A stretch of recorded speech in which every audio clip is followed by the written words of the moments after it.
Chiricahua National Monument. I am about to show you an Arizona getaway full of beauty and history. So, pack a lunch and come along with me, Jack's Arizona Adventures. We are driving the 8-mile paved scenic drive up to Mossai Point.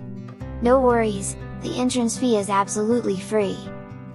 Chiricahua National Monument is one of several sky islands in southeastern Arizona. A sky island is an isolated mountain range that rises up out of the surrounding desert sea. The high point in the Chiricahua Mountains, Chiricahua Peak, is 9,795 feet above sea level. The Chiricahua Sky Island rises about 6,000 feet above the Sulphur Springs Valley. Sky Islands are part of the larger Basin and Range Province. Sky Islands are unique. As the elevation changes, so do the surrounding ecosystems. As the altitude increases, the temperature decreases. The amount of breathable oxygen in the air also decreases the higher up you go. Conditions often vary from the bottom of Chiricahua National Monument to the top. Near the lower elevations, the monument tends to get hot summers and mild winters. Whereas near the higher elevations, there are more mild summers and frigid winters. When it is raining at the lower elevations, it could be snowing higher up. We just passed the Chiricahua National Monument Visitor Center. It is 5,400 feet above sea level. We will come back to the Visitor Center later, but for now, we are heading up to Mossai Point to eat some lunch. Early National Park Service and United States Forest Service officials saw Mossai Point as a major landscape viewing opportunity, and built this road, as well as trails, to the high plateau. In 1932, the United States Forest Service began constructing what they called Bonita Canyon Highway, a road that traveled up Bonita Canyon and ended on Mossai Plateau. When Chiricahua National Monument shifted from United States Forest Service control to the National Park Service, the 1934 dedication ceremony took place at Mossai Point. Over 6,000 people and 1,000 parked cars filled the area to its seams. Civilian Conservation Corps enrollees, who had been working in the monument, leveled the area and cleared it of vegetation. The enrollees also cooked a massive feast, which included 1,000 pounds of beans, several tons of beef, 1,500 pounds of bread, and 150 pounds of coffee with 200 pounds of sugar. The Sky Island's special environment results in extraordinary biodiversity. The monument is located at a crossroads between 4 major ecosystems. The Rocky Mountains, Sierra Madre, Sonoran Desert, and Chihuahuan Desert converge here. The monument also has characteristics of 5 world biomes: desert, grasslands, chaparral, deciduous forest, and coniferous forest. Biomes are large areas of plant and animal groups that are adapted to a specific environment. Biomes are characterized by abiotic, or non-living, factors like climate and geology. In Chiricahua, these characteristics mix together to create a unique mosaic of environments. Many species of wildlife and plants can be found at all elevations of the monument. By far the most noticeable natural features in the park, are the rhyolite rock pinnacles for which the monument was created to protect. Rising sometimes hundreds of feet into the air, many of these pinnacles are balancing on a small base, seemingly ready to topple over at any time. The Civilian Conservation Corps, during their occupation here in the 1930s, named many of the rock formations that can be seen today. Other geologic features of the park include shallow caves, faults, mountain formations, ancient lava flows, and a giant volcanic caldera. The Turkey Creek caldera is located just to the south of the park. A cataclysmic volcanic eruption, roughly 27 million years ago, spewed ash and molten debris at supersonic speeds and formed the approximately 12-mile-wide caldera. Ash and debris settled and compacted, forming a thick layer of rock called rhyolite tuff. This rock layer has fissured and eroded over time, forming the spectacular rock pillars of Chiricahua National Monument. An important natural feature found in the park, and integral to the presence of flora and fauna, is water. Although water flows only intermittently on the surface, the park contains all or parts of 5 major watersheds in the northern Chiricahua Mountains. Seeps and springs are vital to the survival of most faunal species, and the one wetland marsh in the monument is host to 2 sensitive plant species. Groundwater supplies 100% of that needed by both the visitors to the monument and the monument's staff.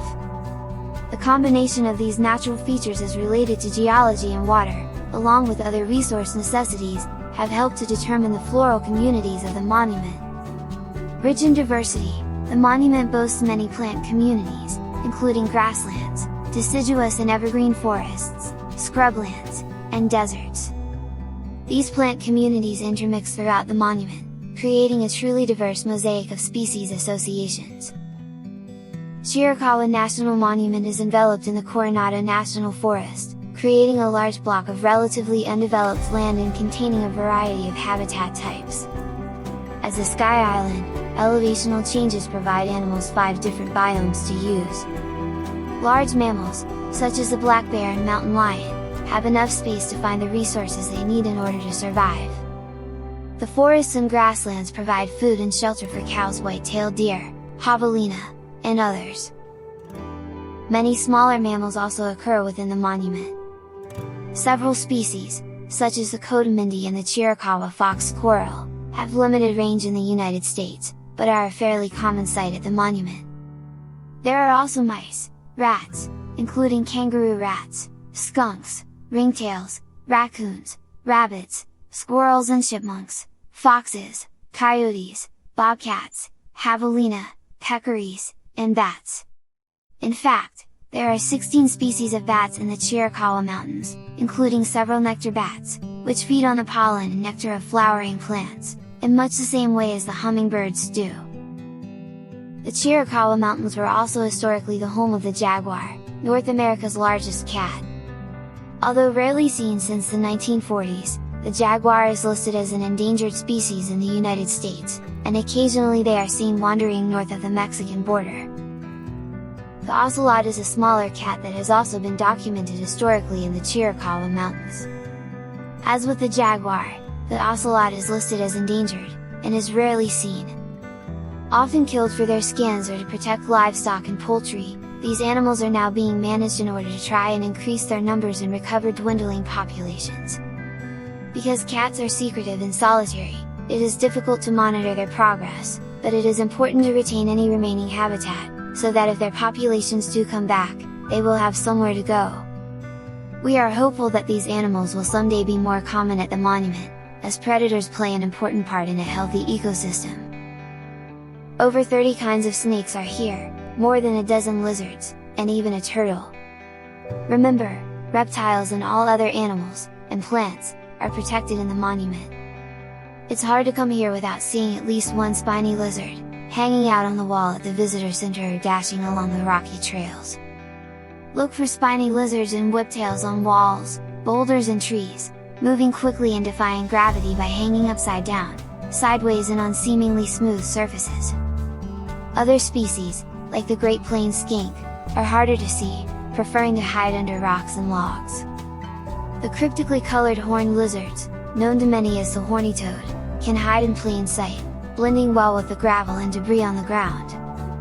Look closely around anthills, where they sometimes lie in wait for a meal of ants. If you are lucky, you might see a western box turtle wandering through the grassland near the Bonita Creek picnic area. The box turtle is the only dry land turtle found in this part of Arizona, and has a striped, domed shell that can close up completely to protect the occupant from harm. Although smaller than the desert tortoise of the Sonoran and Mojave deserts, the box turtle is still highly visible during warm weather. If it's snakes that you are looking for, Chiricahua is the place. Over 30 species can be found here, from the rare to the common, large and small. It seems this is a place that snakes can thrive. The varieties are endless. There are black-tailed and black-headed, patch-nosed, hog-nosed, or hook-nosed, ring-neck or black-necked, checkered or spotted, blind, green or glossy. It would seem that snakes are everywhere, and yet they are seldom seen. Drive carefully, that stick on the road might just be a snake. Most are harmless to humans, but there are several kinds of rattlesnakes here, as well as the western coral snake, which are venomous. Look but don't touch is a good rule to follow if you should happen upon a snake of any kind. Snakes keep to themselves, and most will slither rapidly away when approached by humans. Although they are feared by many people, snakes seldom pose a threat to humans, unless they are being pursued. Snakes play an important role in the ecosystem by eating rodents, as well as other small animals and insects, and they are also food for many predators, including large birds of prey. We are now approaching Masai Peak. How did Masai Peak get its name? Masai was a Chiricahua Apache man who was born in the Mescal Mountains, near present-day Globe, Arizona. For a while, Masai was associated with Geronimo and the Warm Springs Apaches, but after he married, he moved his family to the San Carlos Reservation, in the 1870s. Masai was a scout with Captain Emmett Crawford of the 3rd Cavalry, who was killed in 1886 in Mexico, while tracking Geronimo. When the US government decided to forcibly remove the Chiricahua and Warm Springs Apaches to Florida, Masai and his family were on the train, despite serving the United States Army. As the train was slowly moving up a steep hill in Missouri, Masai and one of his friends decided to jump off the train and make their way home. They finally reached the Mescal Mountains of Arizona in the fall of 1887. Mule Eriksson, an early Swedish settler in the Chiricahua Mountains, recounted a story that in 1890 his neighbor, Jahu Stafford, had a horse stolen from him by Bigfoot Masai. Neil, his brother John, Stafford, and Louis Prue, along with some soldiers from Fort Bowie, followed horse and human tracks up Bonita Canyon and over Whitetail Pass. Whoever the settlers and soldiers were tracking was never found, although Stafford's horse was later caught in the Pinaleno Mountains, northwest of the Chiricahua Mountains. Later, the settlers learned that Masai and his wife had returned to a reservation, and perhaps assumed the person they were tracking was the well-known Masai. Regardless of the accuracy of Neil's story, the Riggs family requested that this high point be named in honor of Masai. We ate our lunch at a covered picnic table and were visited by some Mexican jays. I think they wanted to eat our lunch. Anyway, after eating we decided to walk up to the exhibition building. The path was paved and easy to walk. The higher we climbed, the more beautiful the scenery became. It was a nice sunny day, but just a little windy. My dad had a hard time keeping the camera steady. That is why this part of the video is a bit shaky. At the start of the trail, there is a shortcut to the top, but it is a little too difficult for me to climb, so we decided to take the long way up to the top. Along the path, they had benches you could sit on and take in the scenery, and informational signs, explaining the features of the area. The pinnacles and balanced rocks, for which the monument is best known, are exposed in what look like organ pipes. The spires are particularly abundant in canyons on the west side of the Chiricahua Mountains. Few columns are present on the eastern slope due to the lack of vertical fractures in the rocks in that area. These hoodoos are erosional features that formed as the rhyolite canyon tuff was dissected by water and wind. Weathering along horizontal fractures in the welded tuff is responsible for the irregular profiles. The hoodoos are relic landforms from the Pleistocene ice ages, approximately 1.6 million to 10,000 years ago. Frost wedging during the wetter glacial climate sculpted the bedrock into angular columns. During the last 10,000 years, the pinnacles have been smoothed to their present cylindrical and hourglass shapes by chemical weathering, repeated freezing and thawing, lichen attack, and other processes. Wind erosion helps shape the balanced rocks. Sand grains, blown by the wind, act like sandpaper or sandblasting to effectively round the corners of the columns. After looking at the breathtaking rock formations, we began climbing up the walkway to the next geological formation. I was thinking what it must have been like for the first pioneers to see these formations. Did they think wow? Were they in awe? No, they probably just thought, how are we going to get across this one? Just up ahead, we saw another information sign. Captured in stone on the mountain here is the image of a famous Apache chief who lived in this territory. The colossal rock formation in the distance takes the shape of a man's head, a man laying serenely on his back. His face is rugged and noble, with a long curved nose and a domed forehead. For an eyelash, a 100-foot Douglas fir. This remarkable rock formation is made of welded tuff, a rock formed from volcanic ash. The historical figure represented is said to Cochise, the brilliant chief of the Chiricahua Apache. Cochise preferred diplomacy over warfare. He remained friendly with white settlers until 1861 when he was accused of rustling and kidnapping. When a rash young army lieutenant attempted to arrest Cochise at Apache Pass, an unfortunate 11-year war broke out. I will get into more detail about that a little later. My mom read the sign to me, and it was pretty cool. It took me a moment to make out the features of the nose, lips and eye, but after my mom pointed it out to me, it was very easy to see. It is amazing on how much the mountain looked like someone's head. After learning and taking in all I could, we moved on to the next sign. We are climbing even higher now and getting better views of the area. It seems as if you can see forever. My dad saw a storm cloud approaching in the distance, but my mom said it will probably blow over us, and she was right. The next sign we are coming up to is an historical sign. I love learning about Arizona history. We have a lot of history here in Arizona, as I would assume other states do as well. I like to visit historical towns like Tombstone. We have a lot of old mining towns here in Arizona, some still in operation and some are just ghost towns. I will make some videos of some of these places soon. We also have a great diversity of landscape here in Arizona. Most people not from here think that Arizona is just desert, but that is not true. We do have desert, but we also have large mountains and canyons. Our deserts are not bad either, our deserts are beautiful, full of wildlife and giant cacti. You can be in the desert in one place and with a short drive be in the cool mountains swimming in a crystal clear lake, or drive to the Salt River Canyon and do some whitewater rafting. Well, moving on, up the walkway. I would like to take a moment to let you know about earning an award by hiking at Chiricahua National Monument. It is called the I Hike for Health program.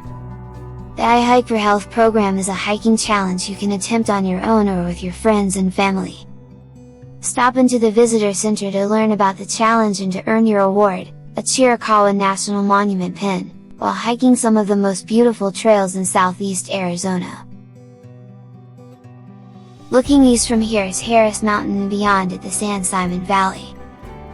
Harris Mountain perpetuates the name of a pioneer family who died at the hands of the Apaches in 1873. The Harrises had been part of a westbound wagon train. When the family attempted to take a shortcut through the Chiricahua Mountains, they disappeared. Several years later, soldiers from nearby Fort Bowie found one of the Harris girls in an Apache camp in Mexico. She told them what had happened and led them to the spot at Harris Mountain where the Indians had killed her family. There they found and buried the remaining bones. A carved headboard marks the gravesite. Beyond Harris Mountain lies the San Simon Valley. Once a fertile desert grassland, the valley has slowly evolved into a desert shrubland. In the past, encroaching shrubs and trees were periodically killed by wildfires that swept across the range. Today, range fires are controlled, allowing shrubs and trees to become established. We made it to the top and to the exhibition building where they have more information of the area. My mom is showing me a map of the park and all the trails in the park. Some are pretty hard to hike for me. I will have to wait till I get a little older to hike those trails. The sign tells you about all the special rock formations and the plant native to the area. Most of the formations have been given names, like the Sea Captain and Big Balanced Rock. I have also read that this place is something to see at night. You can see a breathtaking night sky full of billions of stars. Well, it is time to walk back down the trail and make our way back down the road to the Visitor Center. See you at the Visitor Center! We have stopped by the Visitor Center, and I would like to mention about becoming a Junior Ranger. I am working on becoming a Junior Ranger and earning my badge. A junior ranger is an explorer. A junior ranger is a learner, and this type of learning is informal and fun. A junior ranger is a protector of the national parks.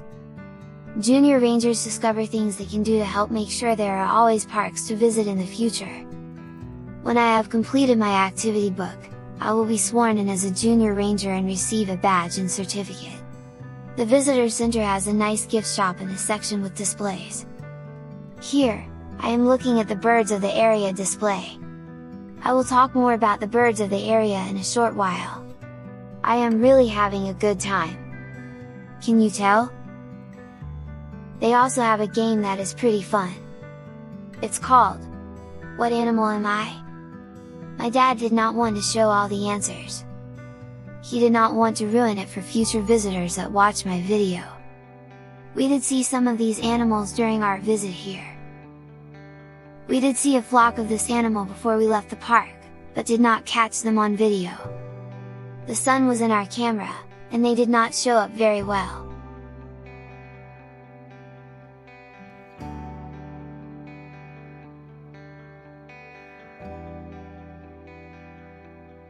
The next exhibit is called, A Conflict of Expanding Frontiers. This tells the story of the pioneers and the Apache.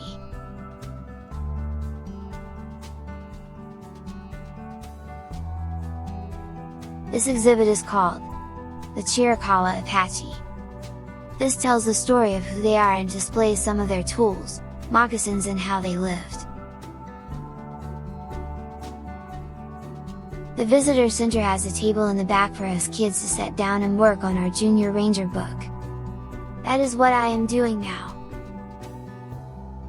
This exhibit shows us what insects are native to the area.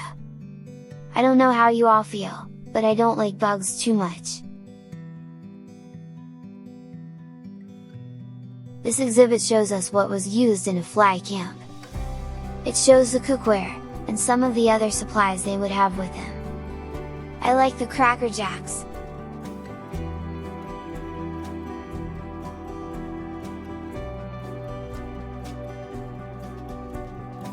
This exhibit is a model of the Faraway Ranch as well as the Stafford Homestead. I bet that anyone that is model trains would love to have these models. Well, it is time to move on to the Faraway Ranch Trail. I must say, the rangers at the Visitor Center were very nice and helpful. They filled me up with so much information. I am excited. Well, it is time to move on to the trail. We left the Visitor Center and decided to take the trail to the Faraway Ranch. It is a 1.5-mile hike, but as you will see, it was well worth the walk. This way, it will give me more time to tell you about some of the history of this area. The trail is pretty easy, but it does have a few rough creek crossings, but nothing I can't handle. Not long after we started the hike, we saw a deer. This was truly a great start for our hike. I don't know how, but my dad spotted him first. The deer blended into the woods so well, it was hard to see him. I think my dad was more interested in looking out for bears than deer. I'll let my dad worry about bears, after all, that's what dads are for, right? Right. We spent a moment watching and then we were on our way again. Just a short distance up ahead was our first information sign. As you can see, the trail is very well maintained and it is an easy walk. The tree cover shades you from the sun and is nice and cool in this August heat. This will give me the perfect opportunity to talk about the birds in the area. I have talked about the reptiles and mammals, now it is the birds' turn. Chiricahua National Monument is home to a wide variety of birds. Southeast Arizona is renowned for its avian diversity, and several borderland sites, including Chiricahua National Monument, have been identified as Important Bird Areas by the American Bird Conservancy. These areas are home to federally listed threatened and endangered species, species with restricted ranges, and a large number of migratory birds. Another deer? Wow! How cool is this? We are going to take in the moment. He is just standing there looking at us. Well, anyway, back to the birds of the area. As birds fly north or south on their yearly migrations to Mexico, Central, and South America, They are funneled through parts of California, Arizona, New Mexico, and Texas. Many migrants stop for brief periods along the way, and others come to stay for the summer or winter months.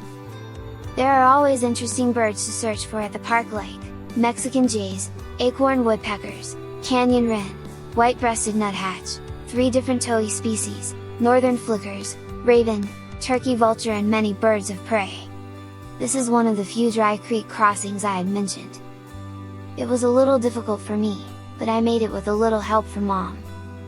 I do suppose it would be harder if there was water running through in the wet season, but no worries today.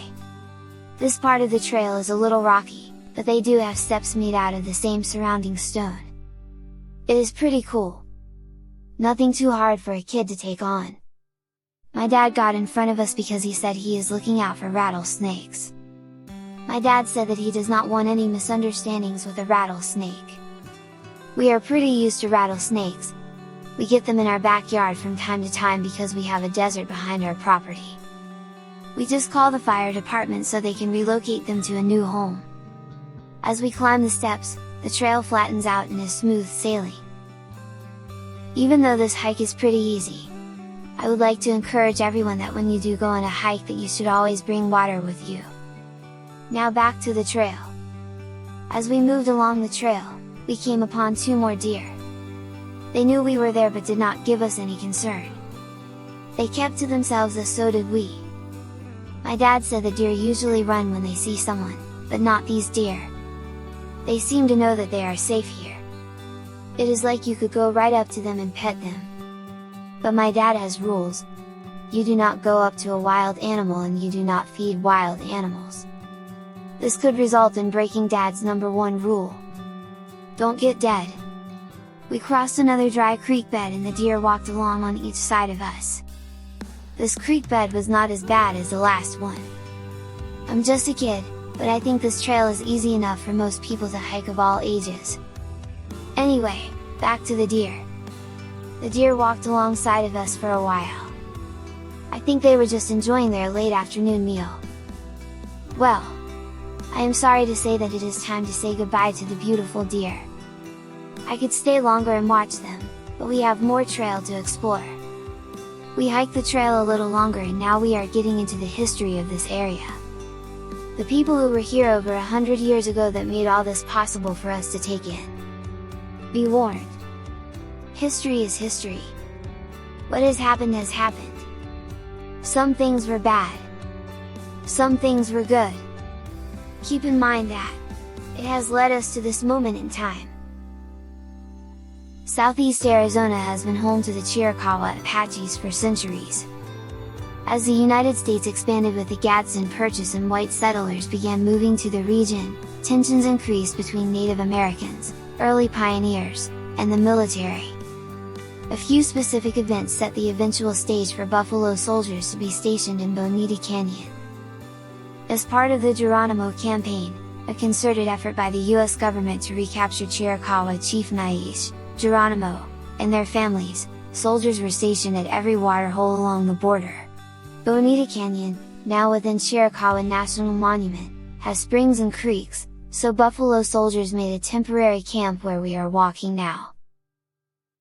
Unlike many temporary field camps, soldiers stationed at Bonita Canyon had access to fruit, vegetables, and eggs from Jahu Stafford, an early white pioneer in the region.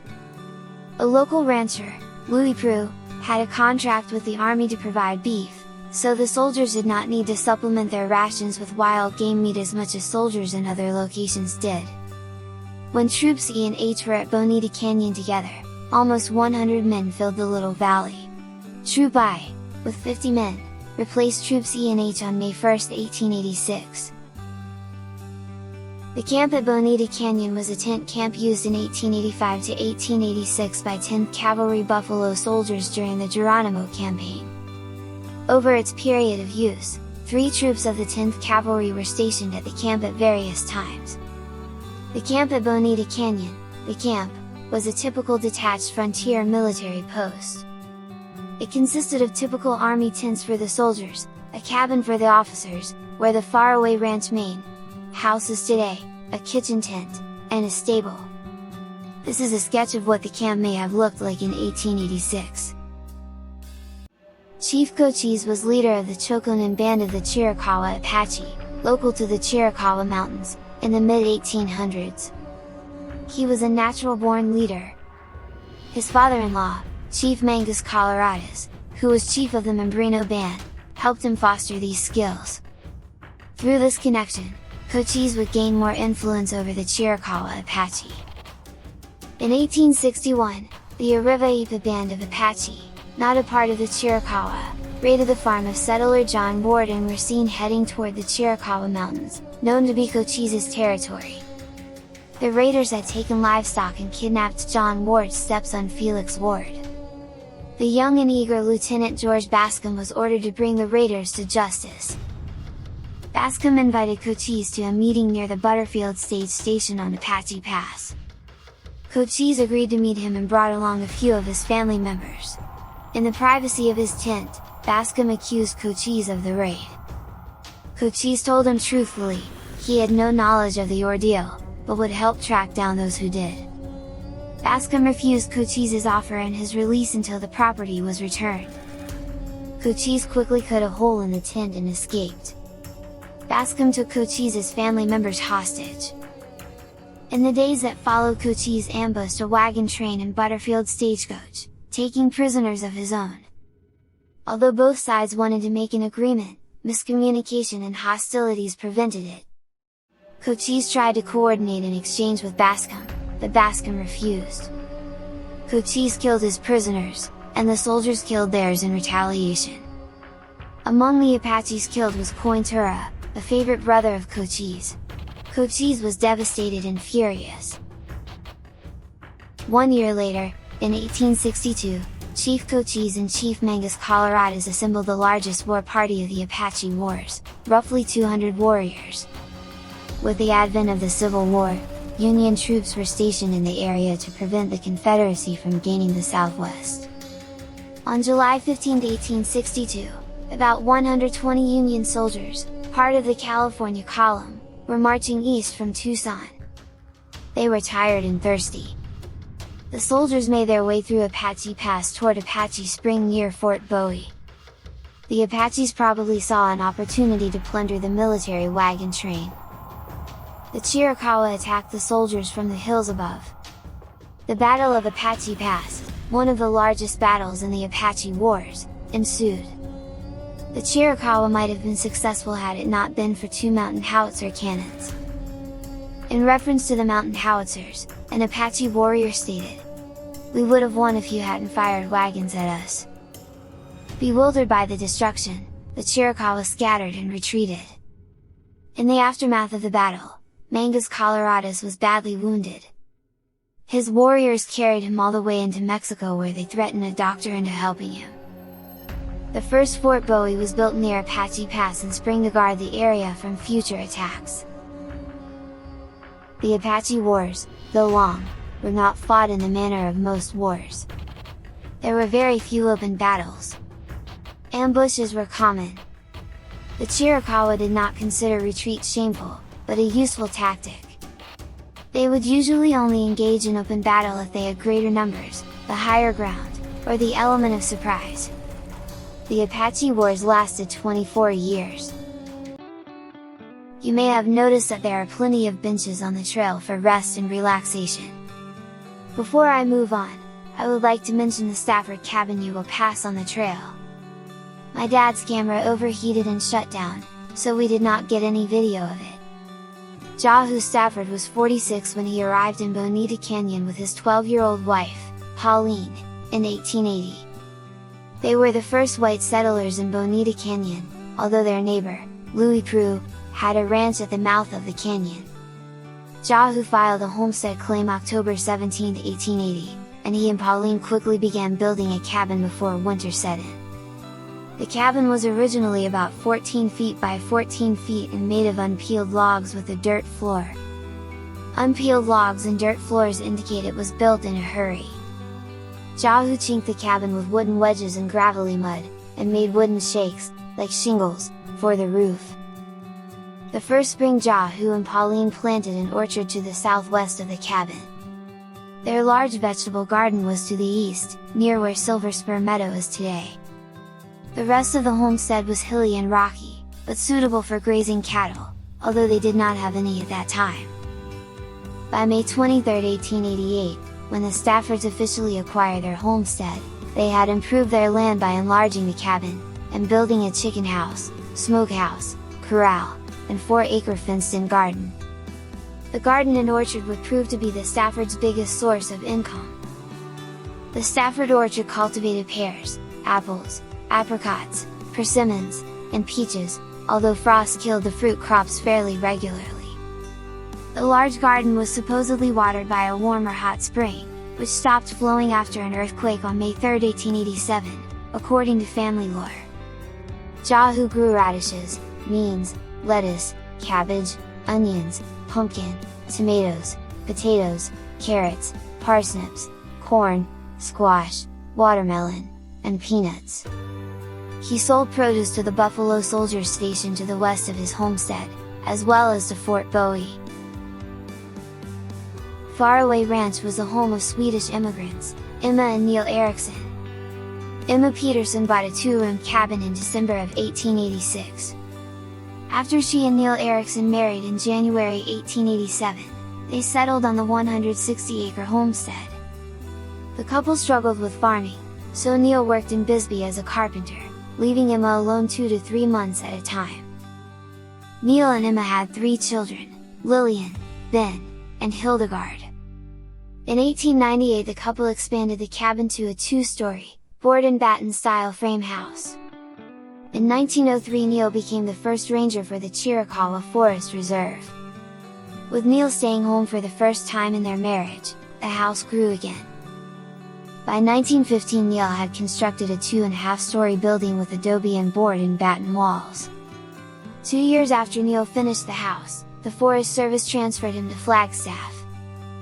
The house experienced another phase of a building when Neil and Emma's daughter Lillian married Ed Riggs in 1923. Ed was able to add the comforts needed for a modern and successful guest ranch operation, including bathrooms, oil heat, and electricity. He enclosed the north porch to make a large dining room, featuring a fireplace composed of stones carved by Buffalo Soldiers. Faraway Ranch guests could explore the grounds, swim in the pool, or relax with a book. There was birdwatching, hiking, and they could take their picnic lunch up to the Wonderland of Rocks by horseback. Afterwards, dinner guests might retire to the living room for music and Lillian's tales of the Wild, Wild West. The guest ranch continued to operate until the early 1970s. Ethel Eriksson, Ben's wife, sold the ranch house, land, outbuildings, furnishings, photographs, and countless other items to the National Park Service in 1979. We made it back to the visitor center and we decided to take a break before our drive home.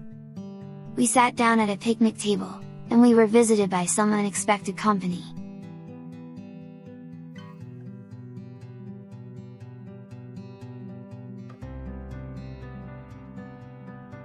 The coati, or cotamindi, is fairly common within the Chiricahua Mountains. During the fall and winter, bands of coatis are often spotted at lower elevations, around Silver Spur Meadow and the Bonita Canyon campground. Coatis are very social animals, and the females and their young often group together to forage. The males are usually solitary. Coatis, unlike their cousins the ringtail and the raccoon, are diurnal, which means they are active during the day.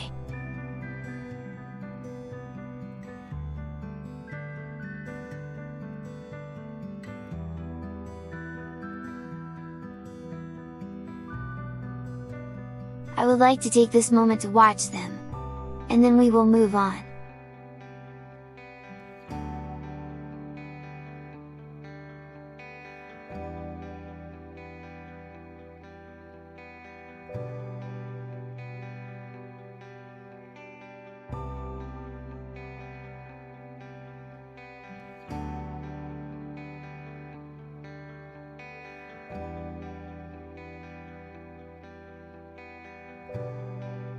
It has been a long day, but I had a great time. The sun is setting, and it is time to go home. We spent over 6 hours here and it could have been more. There is so much to see and do here. We have a 120-mile ride home and half of it is on dirt roads. I would like to thank my mom and dad for taking me on this adventure. I would also like to thank my dad for helping me make this video. This will be the first of many. If you like my video, be sure to like and share it. If you can, contribute to my taco fund. This will help me make more videos. I will post a link in the description. Thank you for watching Jack's Arizona Adventures.